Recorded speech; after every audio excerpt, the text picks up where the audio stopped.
Okay, good morning, good afternoon, good evening in the five continents, and welcome to another edition of our international English online meetings. This morning we have our guest Marcela Cecilia Danowski from Argentina. Hello, dear Marcela. Hello, welcome everybody. Good morning, good afternoon, good evening. Thank you Maybe for good joining midnight. us. Why not? Why not? Thank you, dear Marcela, for the time you are going to share with us and your expertise. As usual, let me share my screen. Please All let me right. share my screen so we can see what we are going to do today and the rest of the upcoming months. So this is our 138th International English Online Meeting. Today is October the 26th, and it's been 5 years since we started this beautiful experience. So if anybody wants to watch our past webinars, you can find them in our YouTube channel. If anybody wants to contact me or watch the live webinars, this is my Facebook account.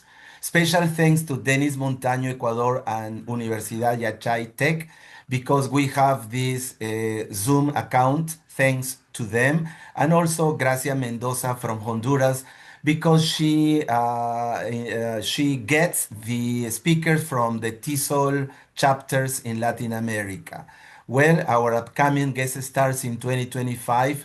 Next November the 23rd, we will have Cynthia Rolón, Carolina Ortiz, Remigio Díaz, Rocío Mazzoleni, and Maura Salimben from Paraguay TESOL.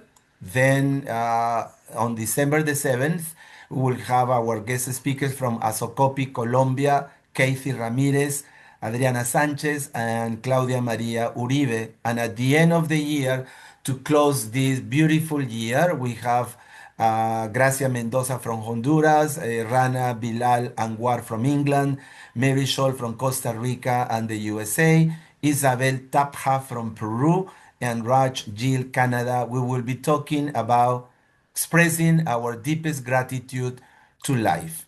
Well, who is our guest speaker today? Marcela Cecilia Danowski. She will be talking to us about inclusive classrooms, empower learners. So, Marcela is an English educator, teacher, trainer, and speaker with over 2 decades of experience in language education. She holds a BA in English language, diplomas in English phonetics, educational management, and curriculum accommodations, and is currently pursuing a master's in neuropedagogy. Marcela works as a speaking examiner and teaches at tertiary level institutions in Buenos Aires, Argentina, and she has presented at national and international conferences, contributing her expertise on inclusive practices, innovative teaching strategies, and the integration of 21st century skills in education. So, dear Marcela, welcome to our international webinars, and the screen is all yours. Thank you. Thank you so much. I've got to say, thank you for choosing all of those pictures. No, pictures Sorry, with sorry. no, thank you, because all of them are amazing colleagues, people that I got to know thanks to this profession. No, so once again, this is one of the privileges of being an educator, of having the chance of taking part into these gatherings. So thank you, actually. Well, welcome everybody. I'm going to start sharing my screen. So please let me know if everything works fine. Okay, we're going to zoom in so that we can all see it full screen. All right, is it working? Can you see it? Yeah, we Give can me a see thumb it. up. Fabulous. Fantastic. Well, inclusive classrooms, empowered learners. Thank you again, Jaime, and to all of your amazing community. But I've got to say that this wouldn't be possible without you creating this space, this moment for all of us to get together, to share what we have tried, what we consider to be our best practices. And today, we're talking about something that I believe it's quite important. Now, bringing up this conversation on inclusion, on neurodivergency, I think that it's not just simply something local. It's not just something that has to do with Argentina, but I would say that it's a global issue, right? It's something that's necessary. And my idea would be to share practical strategies that you can use easily in your classrooms, and all of them trying to provide support, inclusion, understanding, flexibility to your classes, to your students. And well, hopefully you can benefit out of them and you can easily adapt them according to your needs, okay? So let's get started. And the ones who already know me might have probably heard my story, the reason, no, beneath exploring this topic of inclusion. But as Mirta Legrand here in Argentina says, no, we always have new audience, el público se renueva. So I've got to share my personal experience. And you know that everything started with my son, right? My, let's say, personal journey with inclusion, with inclusive education began with my son in kindergarten when we noticed that he was learning in a different way. Still, he was brilliant and super, super curious, but just specifically with certain topics, okay? He was easily distracted, and in most of the cases, even in travel, he got in trouble being sent to the head's office. And well, we obviously consulted with different professionals, and we even got to that moment in which we were recommended some medication.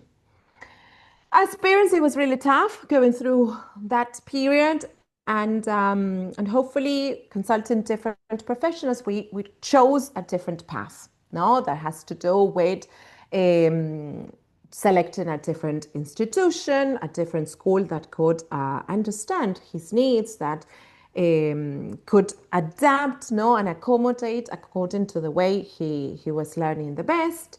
And as well, we had to take some therapy as parents, right?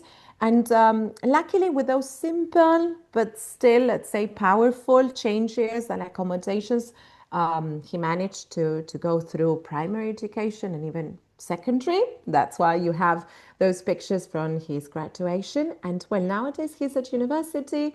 He's studying actually the same career as my husband. It has to do with computing and robotics and all of those crazy things that as a language teacher I'm not interested in, definitely. But well, he's still struggling. It's true. He still needs our help when it has to do with organization, but he's doing it, right? He is doing it. So somehow this is how my personal experience changed or shaped me as an educator. Yeah. And it made me realize that inclusion is not just simply a matter of a policy or maybe a label that we put to certain students. It has to do with being a human right, no? And it's also a responsibility that we have, a shared responsibility as educators, something that we have to take into consideration when we are getting our classes ready. So, if this is not enough, all of this personal introduction, there are facts that I have to show you, right? Numbers. We live in a neurodivergent world. So this is not just simply Marcela telling you this, right? This information taken from the British Health Association shows, right, that we live already in a neurodivergent world. This is something that we get to experience inside our lessons, right? One out of five people, which more or less represents the 20% of population, no, they are neurodivergent. Okay, that means to say that their brain processes information differently, that their attention span might be reduced. They go through different emotions. The sensory inputs might differ from what we consider to be the typical, no? So this is a real challenge, right?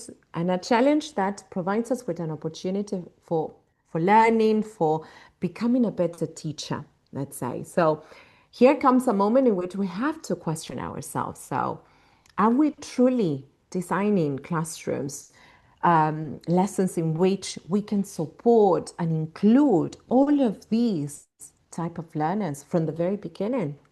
I wonder, right?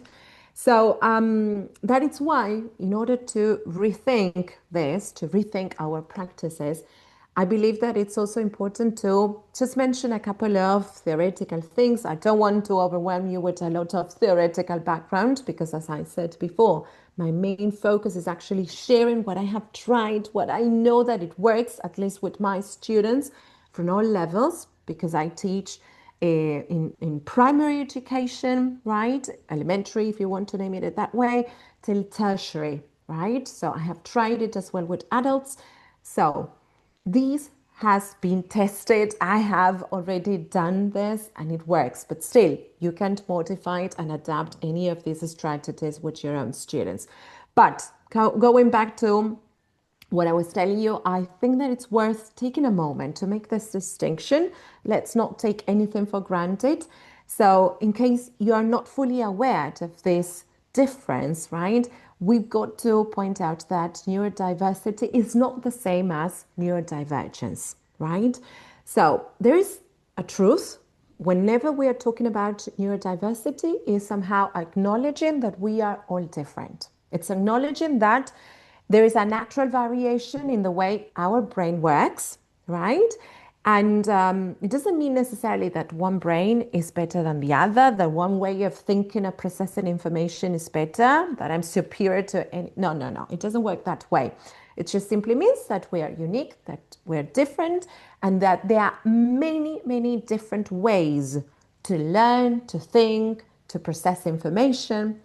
Whereas in the case of neurodivergence, on this side, we're just simply narrowing it into specific conditions, right? Like ADHD, autism, dyslexia, right? Or any other sort of neurological difference, okay? But I do want to notice and point out that neurodivergent students don't need to be fixed. There's nothing wrong with them. It's just a different way, right, of learning. And us as teachers, as educators, we need to adapt, right, with different teaching strategies that can support their strengths and can help them as well overcome any sort of difficulty or challenge that they may go through. I always like to kind of make this analogy, let's say, with a patient, because we are the ones who spend a lot of time inside the classrooms. We truly know what that student goes through, all of the challenges, difficulties, right? And do we truly need to wait till that moment in which they fail an exam, in which they get frustrated, in which they simply give up? So, are you going to do the same as if you were a doctor with a patient? Are you going to wait for that patient to have a heart attack if you already know that that person, right, is struggling, no, and dealing with some heart problems, let's say? Are you going to wait until that patient collapses? Not really. No, it's your responsibility as a doctor to act. So, pretty much the same. Us as educators, we need to be proactive. We need to act. I know that sometimes we do need to wait for the formal diagnosis, right? That formal paper, especially here, that's so bureaucratic. We need the paper in order to start making certain accommodations. But there are some others that are so simple that they can be beneficial for anybody. Okay, so don't just simply wait. If you can see that in your classes, right? Respond. Respond with curiosity, with responsibility, with care, and don't just simply delay things for a formal paper to come. Okay. Again, I'm not saying that we don't need the formality. I'm just saying that there are certain choices that we can simply make and accommodate as well in our lessons that are worth making the effort. Now, sorry. I think that in order to sum this up, um, making this distinction of how neurodiversity affects learning is extremely important because of this idea that we should always bear in mind when we are getting our plannings, our lessons ready. We need to make sure that our classes are inclusive in that sense of providing a variety of activities, providing strategies that can appeal to all needs, all styles, paces, rhythms, right? No matter if you have that formal paper or not. We need to be flexible. We need to provide them with support, right? And to all learners, right? Think of neurodiversity, not just simply necessarily those students with a specific diagnosis, right? So, in order to kind of summarize, I want to go back to this fact that this is a right, okay? Inclusive education is not about being kind, it's about justice. It's about recognizing that it's part of the UN Convention on the Rights of the Child, okay? So every single child has that right to education, and an education that gets to respect their identity, dignity, and their abilities, right? So we have to just simply move from that perspective of, oh, okay, we have a barrier over there. So, okay, we just simply need to lower expectations. No, it means that we need to create a learning space where all differences are welcomed, not just simply that we tolerate them, okay, and we lower expectations, all right? So, luckily, apart from having the UN Convention on the Rights of the Child as a big support, right? In Argentina, the place where I come from, we do have our national education law that deals with various forms of discrimination from 2006 and helps us to kind of remind ourselves that inclusion is a right. It's not just simply a privilege.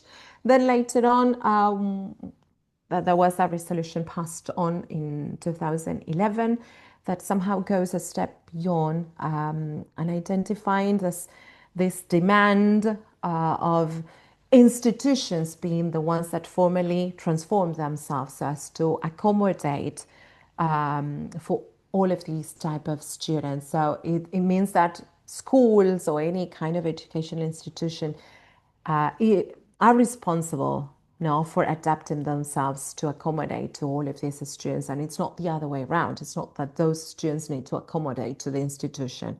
And then precisely in Buenos Aires, the province I'm currently living in 2018, there was another resolution that precisely dealt with inclusive education and making this distinction that we are all different, okay? So it's not just simply that we need to talk about inclusion whenever we have a student with disabilities. We are all different. It's recognizing that it's a right for everybody, no, with that uniqueness of learning differently, of having strengths, of going through challenges as well, but most importantly, with a lot of potential, yeah?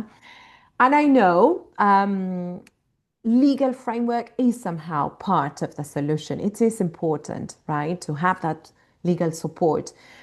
But once again, the ones who are truly involved with these type of situations on daily basis is us as educators. So that is why it's really important to find the moment in which we can just talk about this, no, and see how we can approach these challenges inside our lessons. So once again, thank you, Jaime, for giving us this opportunity, right, to share at least what I have tried. And I'm pretty sure that there might be many, many participants who might have experienced something similar or might have new ideas. So feel free to just simply share your thoughts in the chat. And later on, no, we can all benefit from your exchanges, okay? And well, let's just move on to one of my favorite parts, right? Concrete ideas. Yeah. So I'm going to be sharing some tips, and I would like to start from something super simple that has to do with the way we present information, with the layout. So we're going to progressively deal with different aspects. Once again, you can take what you believe might be interesting and might be useful for your own students and needs. Okay. So thinking about the layout, something so basic as thinking of how you present information, a text. Well, I'm pretty sure that you already know that whenever we're dealing with text, with a reading comprehension, for example, task, you need to anticipate the text, okay? But it's not just simply anticipating it. It has to do with the way you're going to dive into that reading task. So it's not that you just simply rely on the student reading the text with a tutor, with their parents, and that's it. Then you give them the written task. It has to do with you going back to that reading task, making use of the title, making use of any sort of image that the text might have, no, helping the student make predictions. And by doing all of that, what you're actually doing is activating prior knowledge, right? And this for neurodivergent students is essential because it helps them reduce anxiety. It helps them have a context that supports their comprehension, right, from the very beginning so that they feel ready to start later on with that written task. Yeah. And then obviously there are tiny adjustments that you can do in the way you present, the information. Just changes that don't require that much planning, really, or even technology. It's just having a more thoughtful approach. Like, for example, making use of accessible fonts. Okay.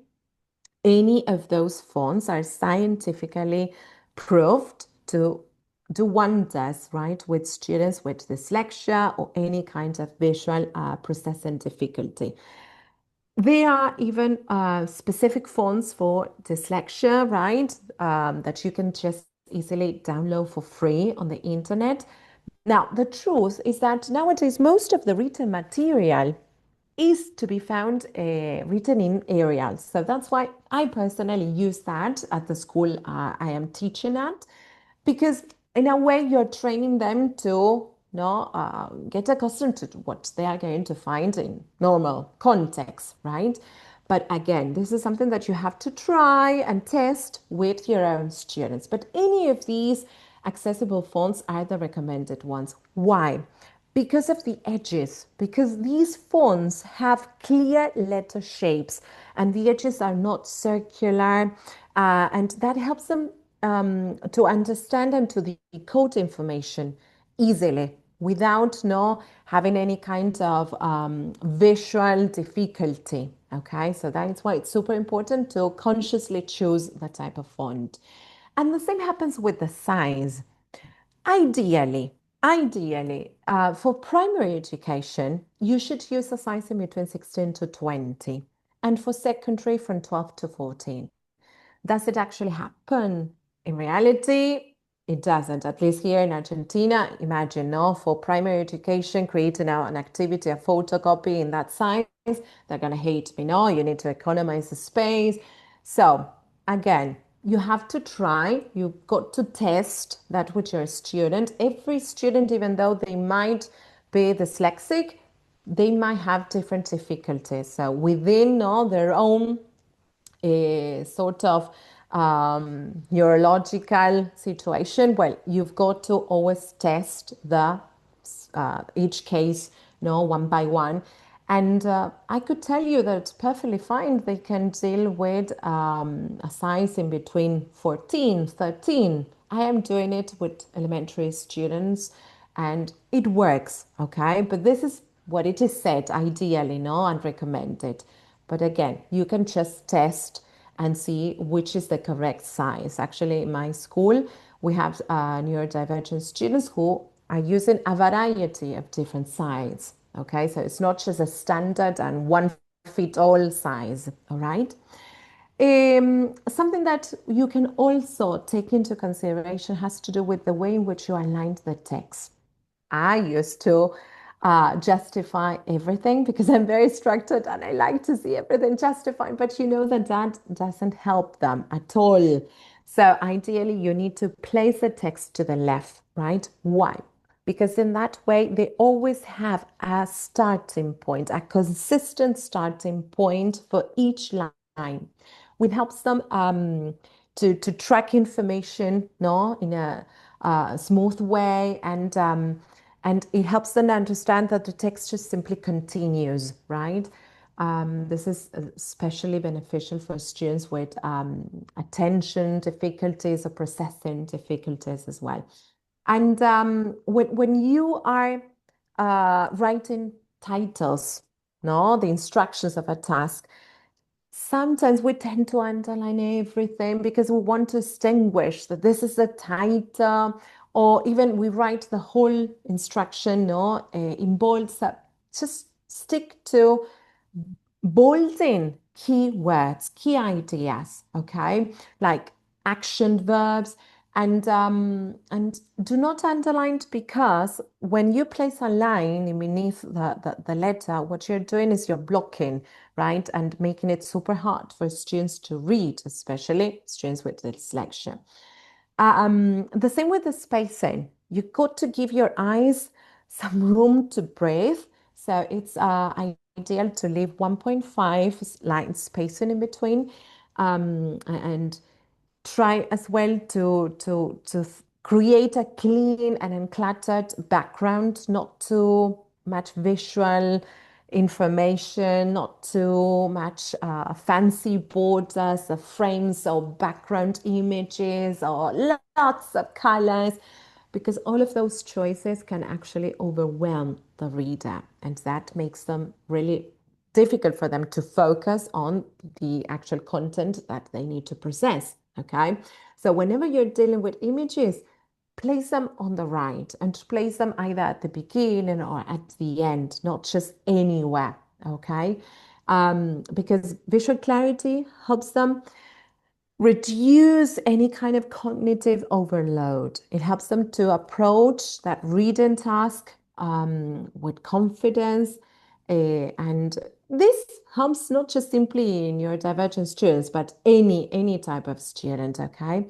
And we also mentioned colors, right? And colors, we said careful, do not overuse colors, but colors can also be very beneficial if you know how to use them wisely, because they can help reduce visual stress. So, how is it that we go about it?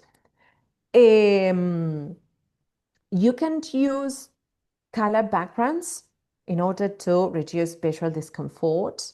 No, like recycled type of paper that is color pastel, beige, or any kind of soft yellow, right? Because that helps a lot. It makes the difference in their ability to read and to process information.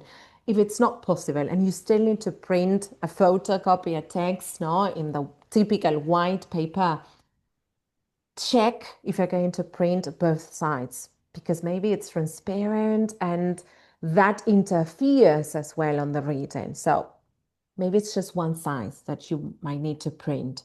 So those slight changes can make the difference. If not, you can create a sort of color code.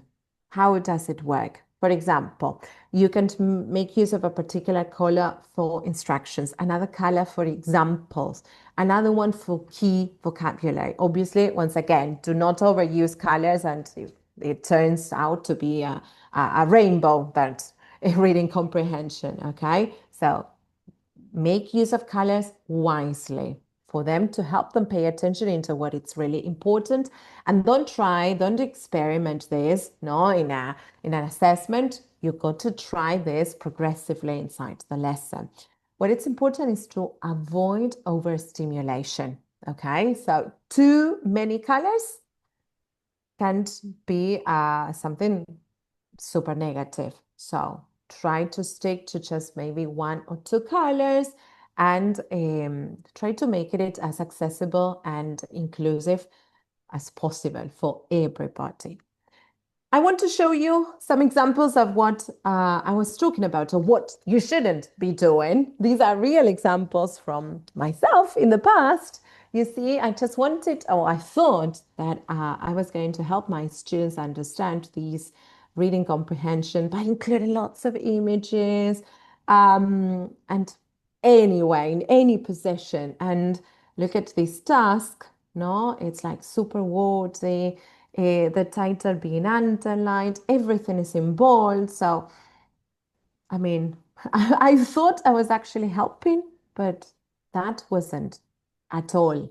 Okay, so you see, sometimes it happens that we don't get to have this information. When I just graduated from the teaching training college, I didn't have the possibility of getting to learn all of this. And through experience, through some research, is that I got to know about this. Luckily, as we mentioned from the very beginning, this is progressively changing, at least here in my country. You know, we are sharing our practices. We are getting to have more material to read about. So this is luckily changing for the better. But still, no, there are many, many things that we still need to keep on learning.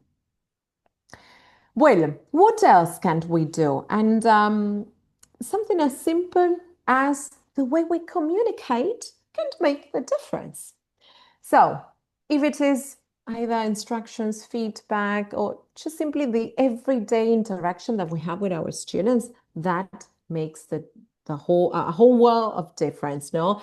So that's why start by having an active listening, in the sense of not just simply listening to all your students and the ones who are always putting up their hands, who got something to share, but it's about truly observing them. Okay, what I truly mean with active listening is paying attention not only to what they say, how they say it, who is saying it, but even to nonverbal communication, like postures, eye contact, whether they can or not. Um, you know that sometimes when it's not said, it's even louder than any other word, right? So sometimes what they're not saying, and it's how they look and how they approach you, that is telling us something that we need to pay attention to. Yeah. And regarding our way of communicating with these students, it's important to use clear, direct language. So avoid sarcasm, avoid idioms, any complex structure, because that might be misunderstood. And they take language so literal that we need to be as straightforward as possible. Okay, so use lots of synonyms, onomatopoeias as well to support understanding, and avoid words that can have multiple meanings, acronyms, abbreviations. Just make it short, sweet, logically ordered, and positive. Right? I know it's difficult. Sometimes without realizing, we are elaborating sentences that start already in negative construction. So positive language. Later on, I will talk about it a little bit more. Avoid passive voice, for example, figurative language, metaphors, ironies, well, all of those figures of speech, you know, because they can confuse a lot instead of clarify what we want to convey. And it's also important to make use of visualization in the sense of helping them students portray, know what success looks like. Okay, I need to get to this, and how do I need to achieve that? So help them understand all of the different stages that are involved, and even create a sort of mental roadmap for them to progressively go step by step without feeling frustrated. And if you anchor that to positive feelings, emotions, memories, much better. Okay. It really helps them to feel motivated. So you see that when you communicate with clarity, with intention, you know that that helps a lot to support understanding. So you see, we started from the way in which we present written material to now how we communicate ourselves, right? Everything to support understanding. And another tip that I can provide you with has to do with making them feel that they are the center of our lesson, right? That they are heard, that they are valued. So I always talk about voice and choice. And how do we approach this with neurodivergent students? Well, for instance, you can make use of learning centers or stations, whatever you like to name them, Um, I think that this sort of structure helps them, right, to be engaged, motivated, not to get frustrated. It gives them the possibility to fully engage with the content with a variety and accessible tasks and ways, right? Because basically what you will be doing is dealing maybe with a component, with a skill, I don't know, reading calm, writing, listening, speaking, and you prepare a variety of activities that can promote choice, autonomy, agency, appealing to the senses, to their likes, to their interests, right? And they will be the ones selecting when to go through those stations. And once that you prepared it, you have it done already for a month because you're not going to work with stations every single day. No, imagine every single Friday I've got a station on maths, a station on writing. So it's fabulous because I know that at first it might be time consuming, but once that you get it ready, you already have a whole month's plans ahead, right?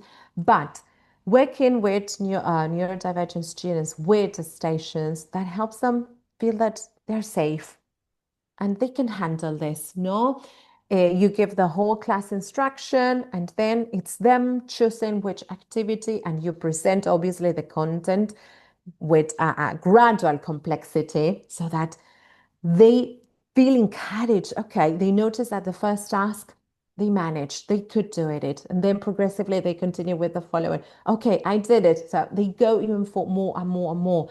So that helps a lot with independence, and it creates a sort of space for you to work as well individually or with that small group. And you can provide them with support, with guidance, okay, but always fostering agency, autonomy, and it helps reduce anxiety a lot and builds up confidence. So these are real photos from stations, okay? So how is it that they look like? You might be wondering, no? Well, so more pictures, right, of those road maps that you adapt, obviously, according to your students' needs and the content that you are working on, obviously. And another thing that I love is making use of the tic-tac-toe. And the tic-tac-toe works like this. You place in the middle that compulsory activity, probably that written task that we all need. And then all around, you place a variety of activities, um, whether it's a visual activity, auditory activity, or something specially for kinesthetic students. Try to make use of the senses because that is what allows differentiation, okay? This is a real one from year 3 from primary education and end of project activity on Easier Trot. And the idea is that they got to always choose the one from the middle, and from there they have to choose 2 other tasks so as to create the line and create the tic-tac-toe. Again, all of these things have already been tried in primary education as well as in tertiary. I didn't include any picture from tertiary, I'm afraid, in this case. But for instance, I happened to see my students at the teaching training college only once. And it's impossible for me every single class to work with stations. But still, I make sure at the end of a project to include something regarding stations. For instance, last time when we were getting ready for our midterm test, well, that revision was through stations. And actually, now that we are approaching almost the end of the second semester, they want to have another mock, and they have already asked me to make use of learning centers, of stations. So, because they enjoyed it, right? Because this idea of rotating, of moving around, of choosing, that is what they love. Okay. So, once again, you can easily adapt any of these ideas according to your students' level, needs. Okay. So, feel free to modify them. From now on, all of these ideas are all yours. Then we were also talking about the importance of making sure we include senses in our lessons. So senses, Well, that is one of the most effective ways to engage neurodivergent students. No? So it's important to make sure that you include a variety of opportunities for them to make use of senses. So, for example, visual learners. Why not using visual thinking? Sometimes we believe, oh, that it's too complex, no critical thinking for neurodivergent students. They won't be able to manage. No, no, no, that's too hard, making observations, connections, questions. On the contrary, that is amazing because it helps them to articulate and to see how they are processing information, how they are structuring everything. Okay, so make use of visual thinking, diagrams, colors, as we mentioned before, right? Mind maps. I mean, they are super important techniques that you can easily apply and they won't take you that long. For example, this color symbol image, it's not that complex, but it is really in a way because they're reading something. So let's check understanding how you got to summarize what you read with the representation of a color, a symbol, and an image. And it's not just simply, okay, I choose the color pink because I love pink. No, it has to do with accounting for that choice. No, so visual thinking, I mean, you can make use of it as you pleased. There are lots of thinking routines that you can easily download from Project Zero, now from Harvard University. And let me give you a tip. No, thinking about visual students and even kinesthetic ones. And these pictures are real ones from the tertiary level. Using mind maps, using hexagonal thinking, for example. How does it work? You provide them with hexagons, empty hexagons or hexagons already including key concepts or key ideas, and they got to join the hexagons according to their connections. And it's beautiful because you will have a variety of mind maps according to how no, they understood the content. And once again, they have to account for all of those connections. And it's amazing for students who need to visually see the ideas and the connections. And it promotes really critical thinking, flexibility, and for physical, kinesthetic students, no, it's moving around. It's not just being seated, writing down things on a copybook. It has to do with reasoning, but within a visual space. No, so my tip, my top tip. Well, thinking about kinesthetic students, make use of your space. I always allowed them to be the ones choosing on how we're going to create a sort of flexible layout, no, for our classroom, where they're going to place the tables, chairs, the bookshelf, the bin bags, because that again gives them the possibility of having a voice, a choice, and maximizing the space and take that ownership of where they're going to spend most of the day, no? They need to feel engaged. They need to feel that this space belongs to them, okay?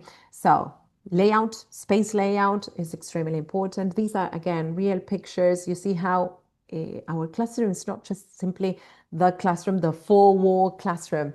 Maybe it's a corridor, that it's in front of our classroom, that it's empty and nobody's taking benefit of it. Well, place a beanbag, place a bench, a whiteboard. Maybe that's the place where they might need to resource to whenever they feel overwhelmed, whenever they need to concentrate. And we need to also create those spaces. And in the first picture, you can see as well that some of my students, this is a real picture from Year 6 from primary school. Some of them decided to work collaboratively, so that's why they placed all of the tables together. And some, oh, well, I just need to work with one or two peers and not more than that because they need their own space, and it's fine. It's perfectly fine. Okay. They are sometimes invited to bring as well any kind of decoration from their houses because they need to feel that this is also a safe place. Yeah. And talking about order to our students, we should also make sure that we offer them the possibility to record themselves, or we offer them with the recordings of key information, because sometimes they don't just simply process information visually, but they process it verbally. No, so I mean, I'm pretty sure that you know that they need to be engaged in conversations and be provided to not just simply answer in a written form, but also with recordings, audios, drawings, for example. Okay, something that we cannot miss, no, the opportunity to talk about has to do with AI, right? AI technology, let's say in general, it's a tool that can help us support differentiated learning. It's not magic, I know. It takes time for us to maybe feel comfortable with it, because some of us might feel like this is cheating, this is probably not doing any good. But we know for a fact that artificial intelligence is transforming education. It's here to stay, so we better take advantage of it. We need to integrate it. Okay, so let's be wise, no? And let's integrate this in such a way that they meet, no, the needs of these neurodivergent students. And it's not just simply ChatGPT. For example, a Tweet, EducaLab, GitMeet, right? Any of all of these apps where sometimes you just simply submit the topic, no, I don't know, environmental issues, and they provide you with a variety of tasks. If you need a reading comprehension, if you need some vocabulary practice, if you need a thinking routine, well, you name it. So these are one of my favorites. And an AI can also help you with feedback, luckily. Yeah. And well, as we were mentioning before, if we need to provide them with the opportunity to respond, no, with an audio, well, or we need to prepare an audio, AI can also help us. For example, TTS Maker is amazing whenever you have to record an audio, and instead of you recording yourself reading that passage, you just type it there and you select, if you want a man, a woman, if you want with a specific type of accent, and it's quicker. Okay, it's way much more instant, right? And as I was saying before, feedback. AI can also help us to provide our students with constant feedback, and not just simply wait until the very end. No, it's about giving them personalized feedback that can help them and support them all along the process.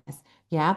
And I always enjoy creating the rubrics with them. Okay, because that is also another way, another strategy for them to internalize and understand what they are expected to do. Okay, so any of all of these apps that I have pasted over there are pretty good. No, I have used them and I truly recommend that.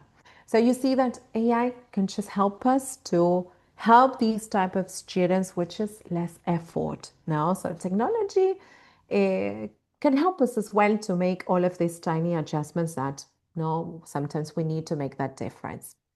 Well, like trying to summarize and go back to the point with short, concrete activities. Don't forget about the daily routines, no, daily things that we can do, like having the routine being anticipated, a schedule, a timetable. If it is visual, the better.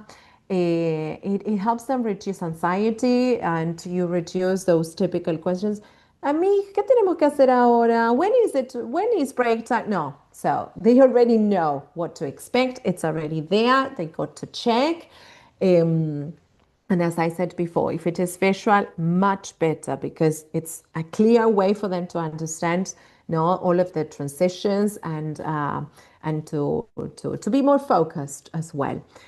Some of them I also need to make use of featured toys, and sometimes it's not just a big toy. Sometimes it's just like a tiny coin with a shape on it, and they have to touch it. And by touching that, no, once again, they regulate their energy. They're way much focused, and you can also include sensory breaks, no, breaks that can help them in just a matter of 3, 5 minutes, move around, stretch, and that helps them like reset and be ready for the upcoming activity.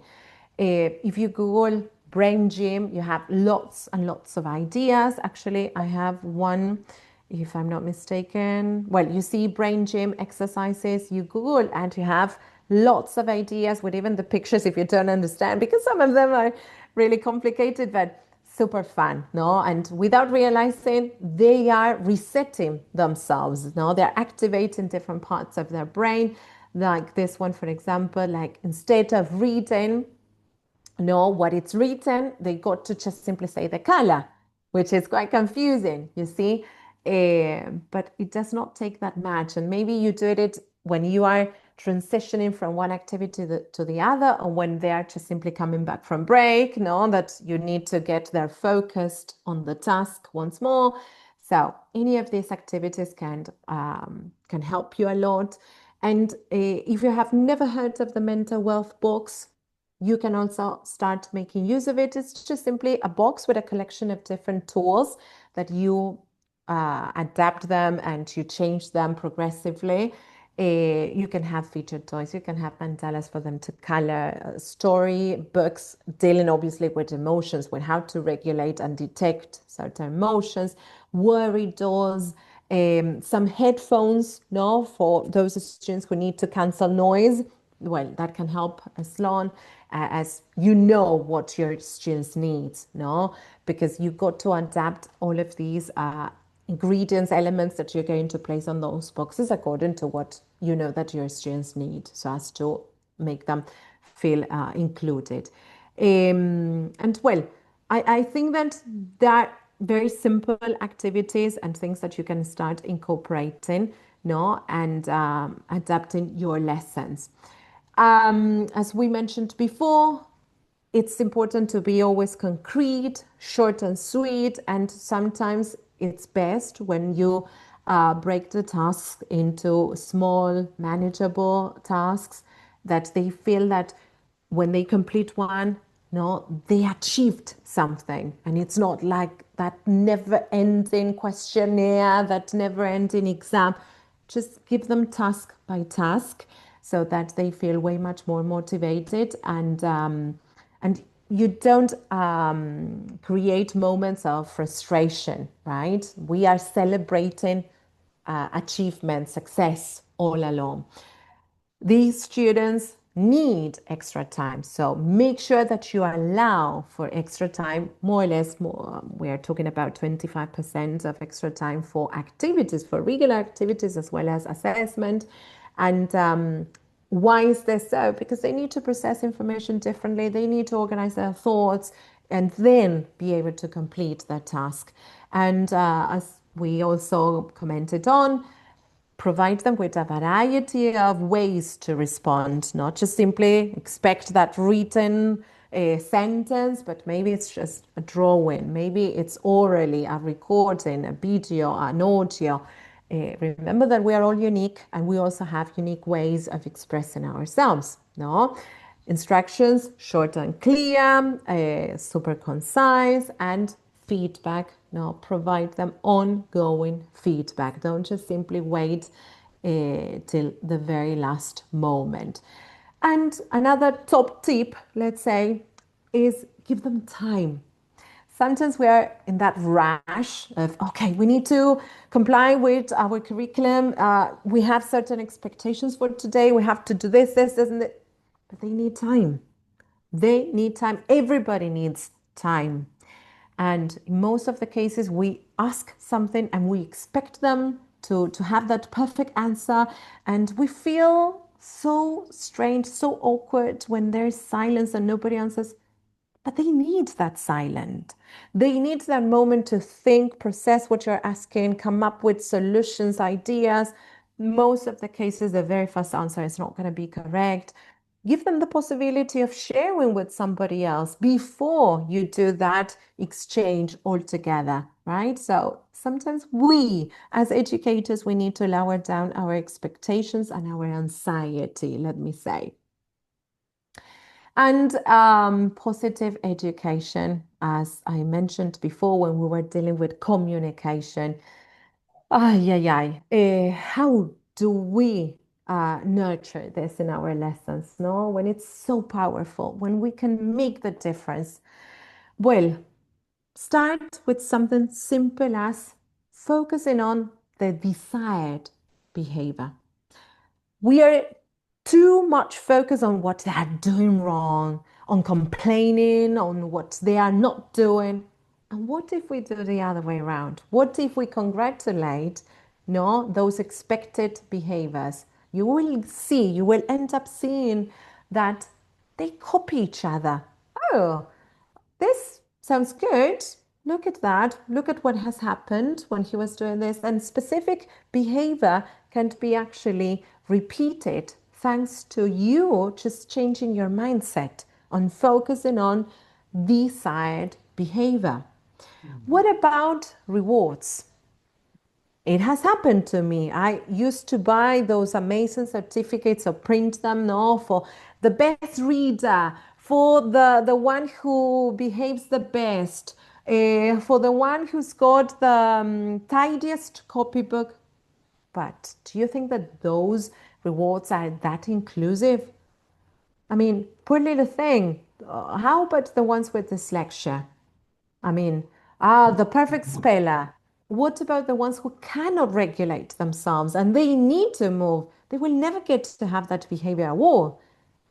No? Or what about the ones with the reading award? So, again, 20% of our students nowadays are neurodivergent. So, think about the reward system because they need to be as inclusive as possible instead of excluding them. Okay, so try to think of neuro-inclusive rewards. Okay, and think about relaxation.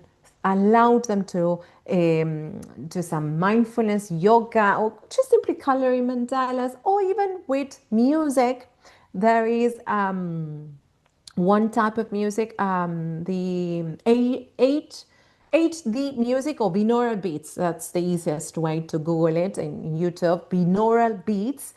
And it is, again, scientifically proved that it's super beneficial for students to reduce anxiety, to change their mood, for neurotypical brains.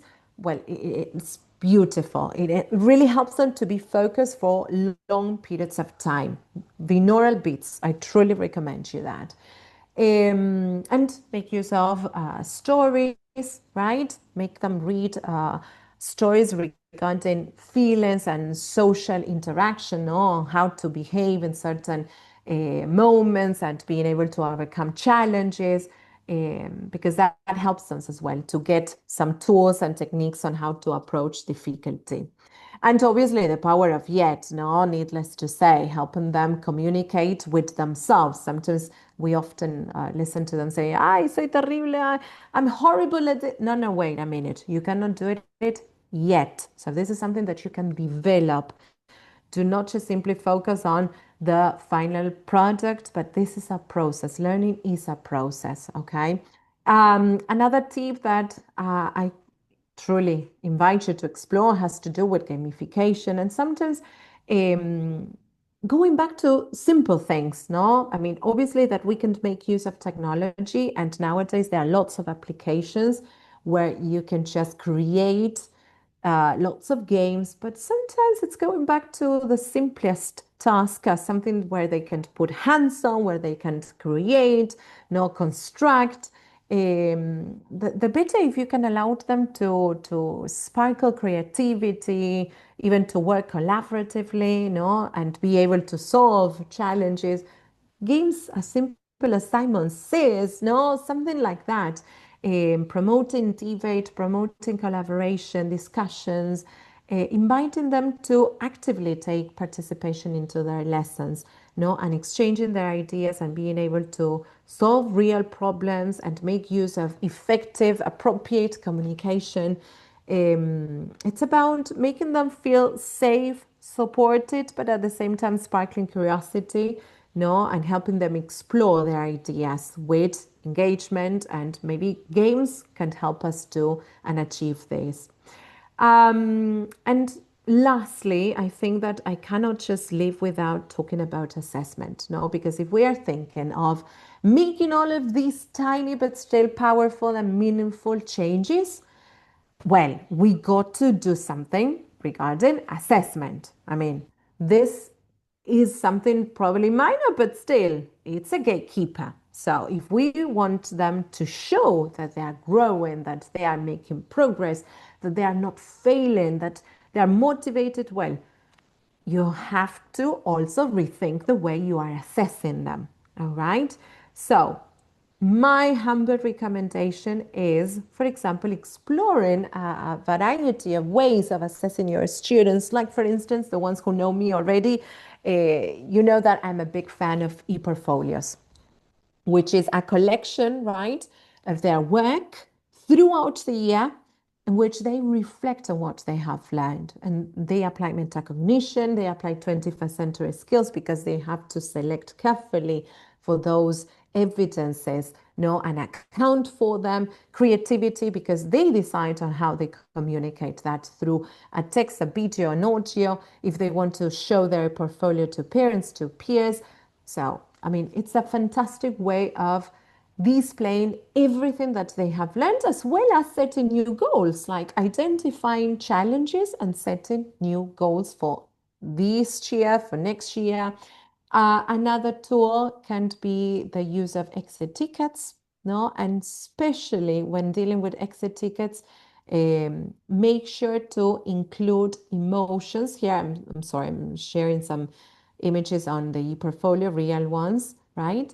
When using exit tickets, make sure to use emotions. Here we go. I wanted to show you this image because once again, maybe through that exit ticket, that's the only moment when you get to have valuable information about what is going on with that kid. Remember, not everybody is willing to share openly what is happening, how they're feeling. So do not just simply reflect on, well, two things that you have learned, one question. Make sure that you also have an activity, a question, something regarding feelings, right? In this one, for instance, just coloring the happy or a sad face, but obviously you adapted it according to your students' ages, okay? Then I also encourage you to make use of design thinking. Okay, this fosters agency. This helps them to make use of knowledge, and you just don't assess the students repeating things by heart. You can actually see how they have internalized something and put that into a concrete solution. And through design thinking, they have to go through different stages, identifying a problem, defining with a concrete idea which is the problem and how they are going to solve it. And from those possibilities, selecting the best choice, coming up with an idea, a prototype, testing that prototype, checking if it works, and maybe going backwards and making modifications. And it's fabulous.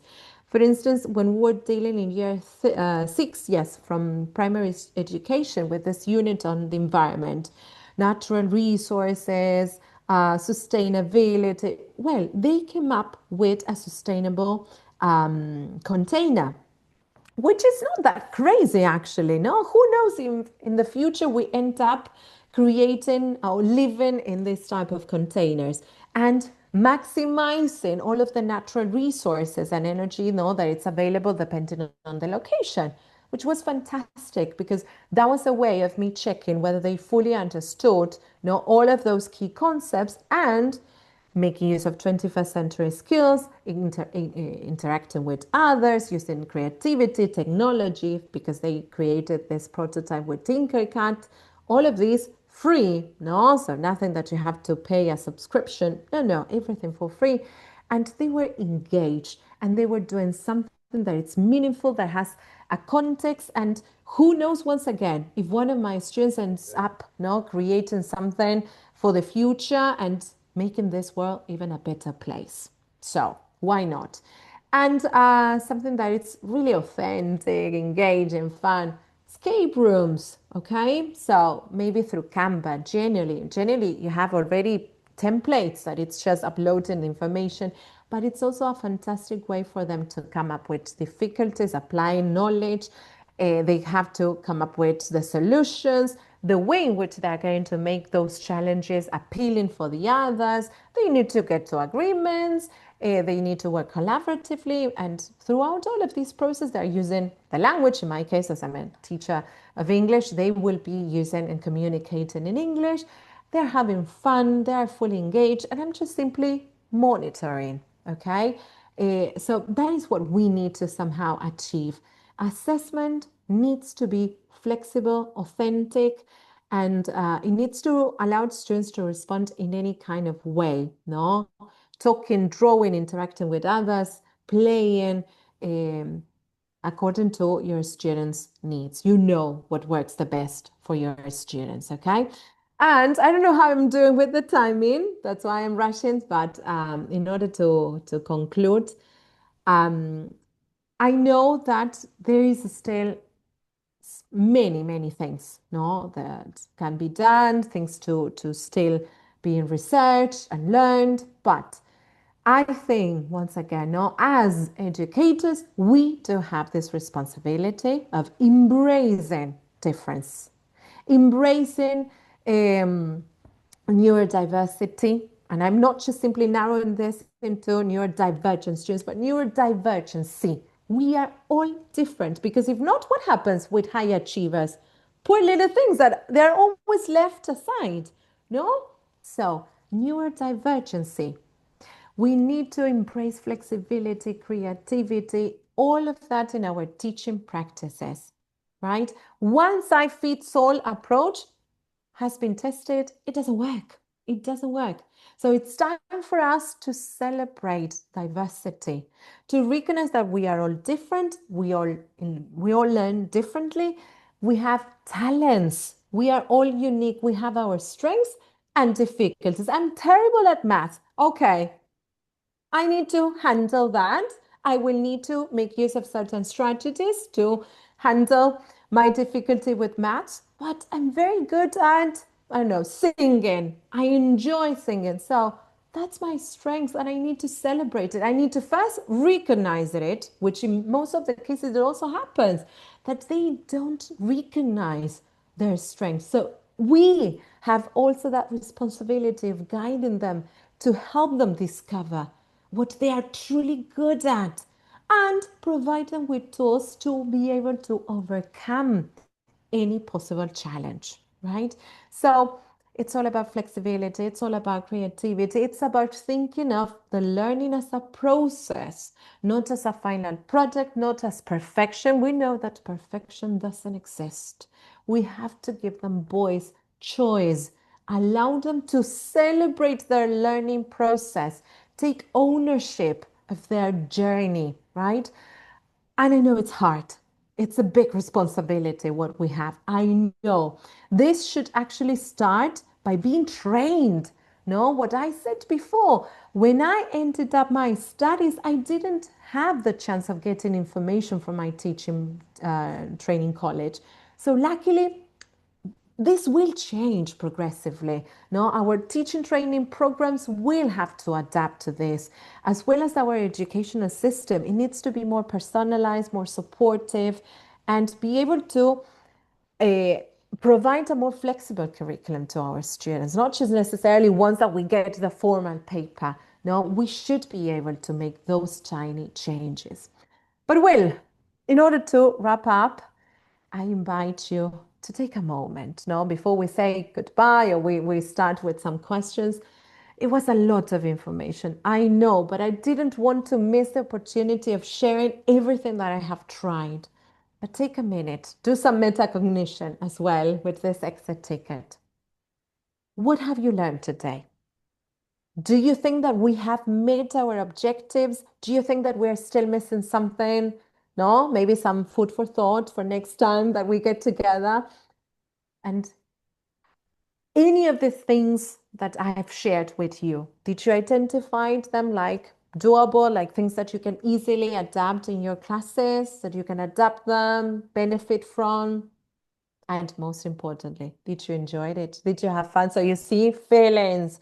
How did you feel? Did you like this presentation, this session? Okay. So if you want, feel free to share your thoughts in the chat. Okay. Then I will probably read them.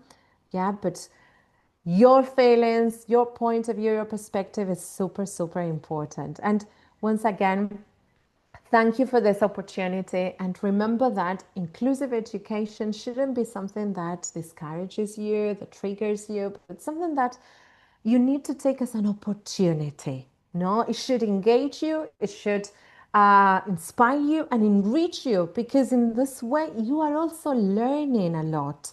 You are evolving and growing as an educator. So inclusive education is a way of growing, of adapting all together and embrace, right, our reality. This is a reality, I'm afraid. So thank you so much.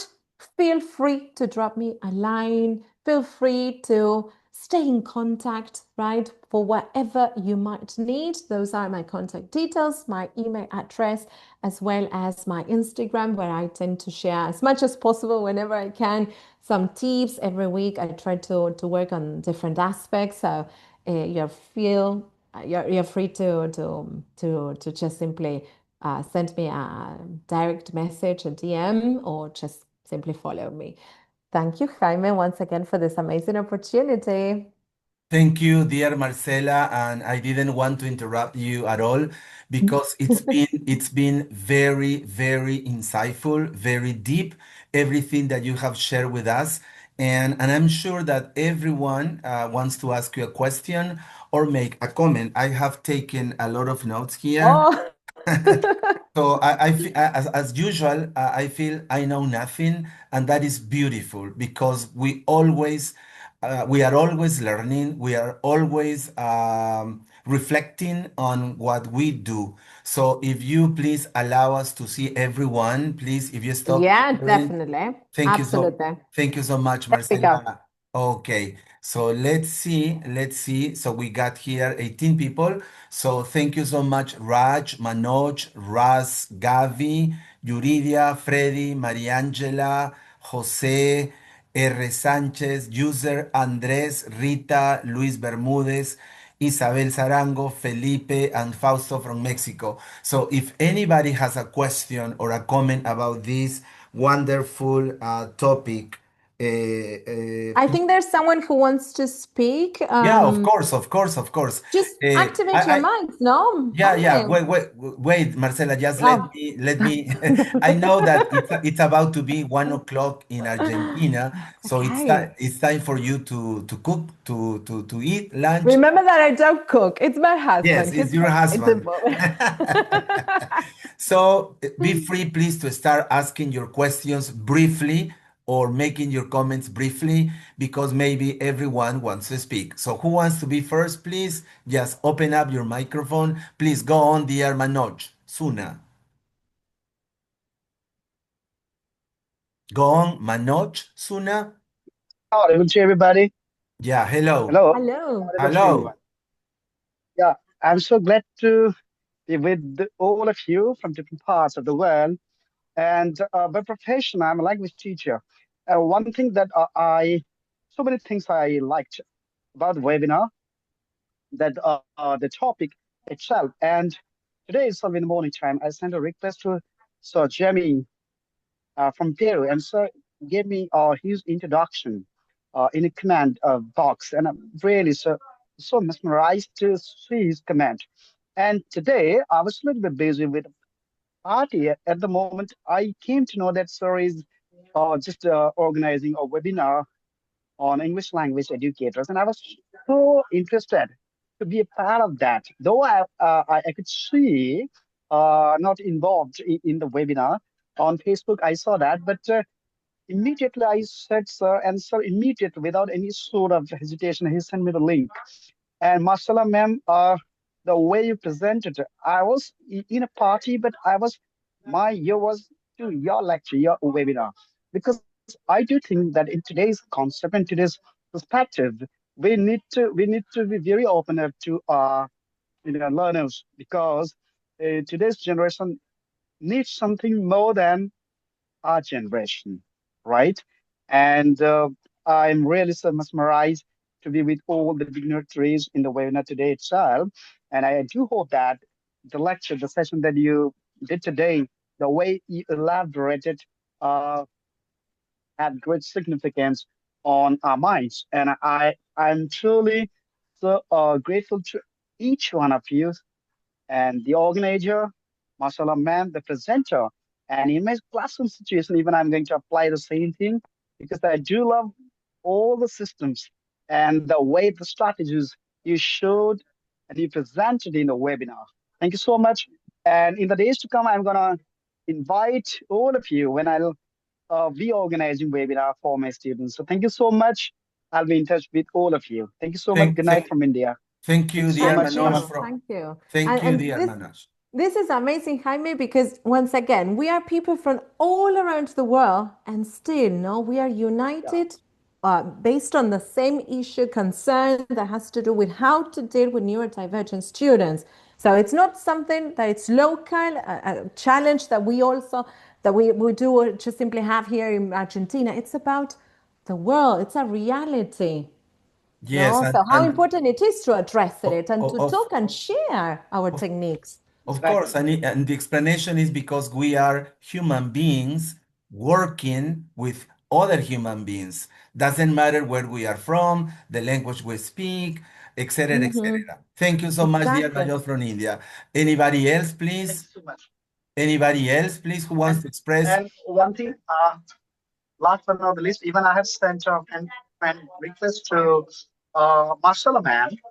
Okay, so please do accept, and I would like to invite you and sir and Papa to raise in the days to come, because I used to organize webinars. I'm a very passionate language teacher, having a very short span of experience, but I have got a burning desire to reach to the unreached throughout the world till my last breath. Thank you so much.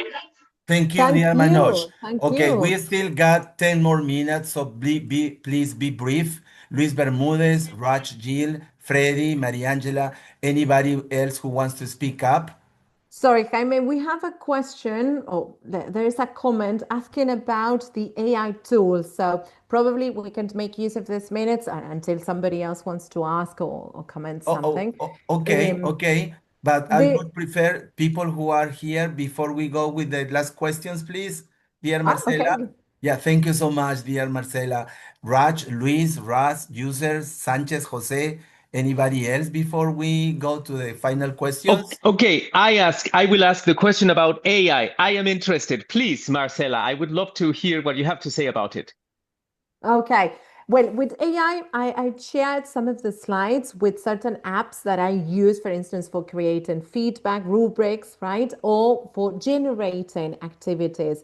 So I can recommend Tweet, I can recommend Genialive, Gifted. And if you later on drop me a line, I can share the PPT and you will see that on those slides, every logo representing those apps are linked to the website. So you just simply click on them and they will take you directly to exploring all of them. So drop me a line. You can just send me an email, or you can just follow me on Instagram, and I shared the presentation with you, and you will have access directly to each of those ones. Thank you so very much. Okay, Thank you. okay. Anybody else, please? We got 4 more minutes.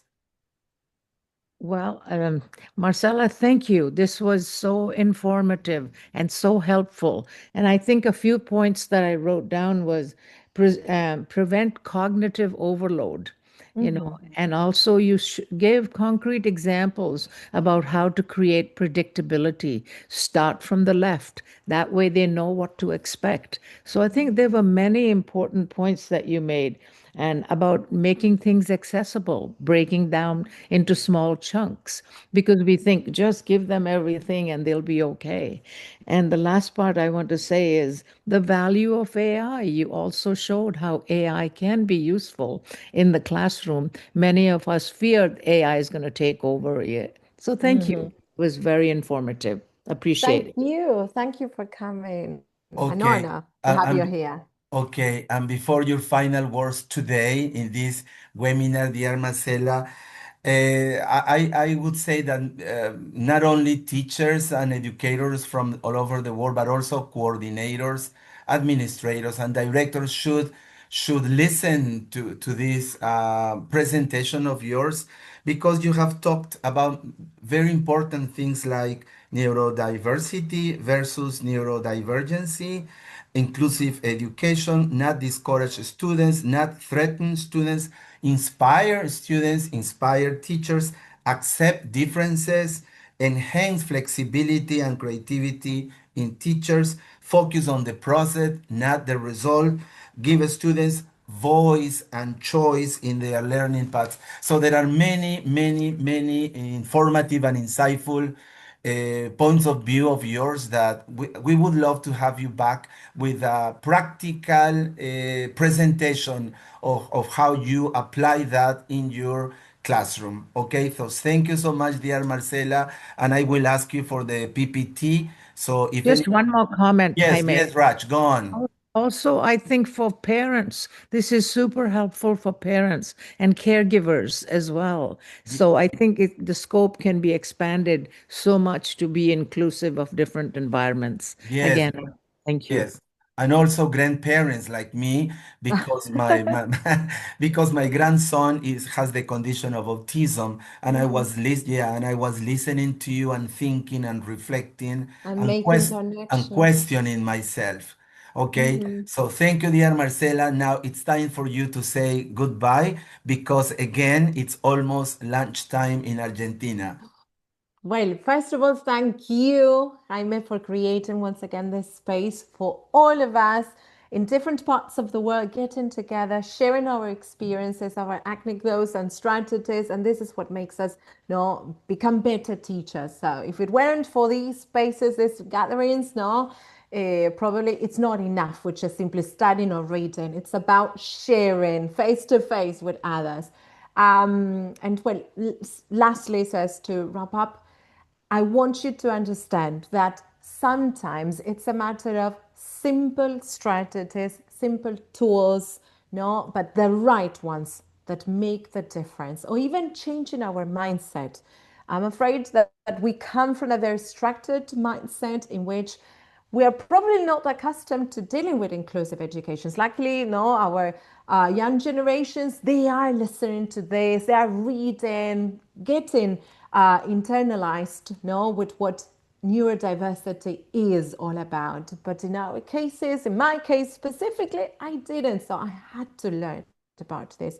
But we can do it. It's not impossible. We can build inclusive classrooms. We can nurture the growth of every student. And again, no matter how their brain works, no matter if we're dealing with neurodivergent students or not, because we live in a neurodiversity that is so enriching for all of us. So thank you once again for your time. I appreciate all of you being here on a Sunday, for your commitment, for sharing your thoughts. And let's keep on learning. Let's keep on sharing, growing together. And I think that this will always be for the best of our students, no? And that is what it will be kept in their hearts. So thank you so much once again. It has been a pleasure and an honor.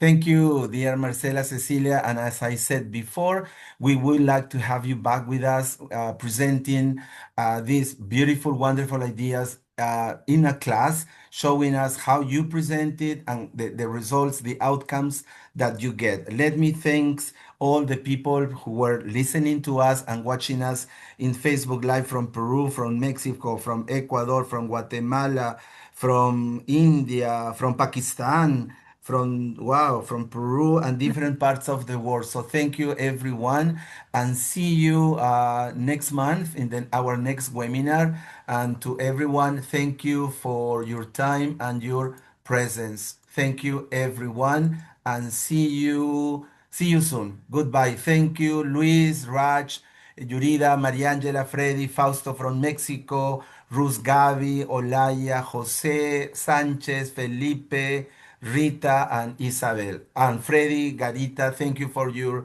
wonderful comments. Bye bye, everyone. Bye. Thank you Bye for bye. coming, for joining Goodbye. Thank us. you so Thank you. Thank you, dear Ruz.